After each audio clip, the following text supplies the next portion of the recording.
என் கல்யாணம் ஆச்சு பாரியா அதுல பாதி வேலை என் தம்பி தான். ஏம்பா தம்பின்ற அவர் தான் கூட இருந்து செய்யணும். ஏன் கேக்குறியா? என்ன செய்தாரு? அந்த தாம்பூல போய் போறது என் தம்பி தான் மொத்த கூட்டம் பாரு. அடடா என்ன பொள்ளாச்சி தாங்க போட்டு விட்டாரா? பொள்ளாச்சி தாங்க கம்மி இருங்க. பொள்ளாச்சி தேங்காய் போய் கேரளம் வேலை போய் விசா ஊரை போட்டு ரேட்டு சொல்றான். அதனால தேங்காய் போடல. சாத்துக்குடி போயும் சாத்துக்குடியா போட்டு விட்டாரு. அது போடலாம் சொல்லிட்டு சொன்னா சாத்துக்குடி போட்டா கிலோ கணக்குல விற்கிறான். ஊரை போட்டு ரேட்டு சொல்றான். ஆனா சாத்துக்குடி போட்டு கிச்சிலிக்காவை போட்டு கொடுத்துட்டு இருக்கிறாமா. சரியான ஆள்பா. கிச்சிலியா போட்டு கொடுத்தோம்னா வீட்டுல போயிட்டு எல்லாரும் ஊருக்கா போட்டு சாப்பிட போறாங்க. ஊருக்கா போட்டு சாப்பிட மாட்டாங்க.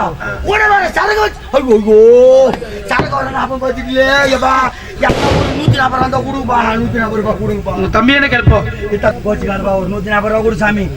140 ரூபா சரக்கு 40 திட்டு இல்ல. அதனால மனுஷு வேணும் கோவப்படாது. 140 ரூபா கொடு. அண்ணி வராங்களா? வராங்க. அண்ணி வர அவங்க கிட்ட வாங்கிக்கோ. அண்ணிட்டு வாங்கிட்டா வாங்கிக்கோ. 140 ரூபா. ஐயோ 100 ரூபாய் வாங்குதா? 40 ரூபா வேணுமா? பக்கத்தோட ரேட் என்னவோ ஒயின் ஷாப்ல 140 தான். அந்த அட்டை பெட்டில இருந்து எடுத்து கொடுத்தா ஆமா தாலியா இருக்கா 5 ரூபாய். ஏன் மாடி தாலி அறுத்து 5 ரூபாய்.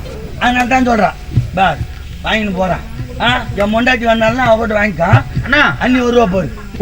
அம்மாவை அச்சுக்கு காவல கஷ்டம் வந்துட்டு போரு. ஐயா என்ன ஒருத்தா மொண்டாட்டியா மொத்த காவல பப்பரப்பா போரு. கோவம் தெரியுமா எனக்கு? அண்ணி அடிச்சு போட்டு வந்துட்டாருன்னு இவரு. அங்க யாருமே இல்லண்ணா. நான் தானே பார்த்தேன்.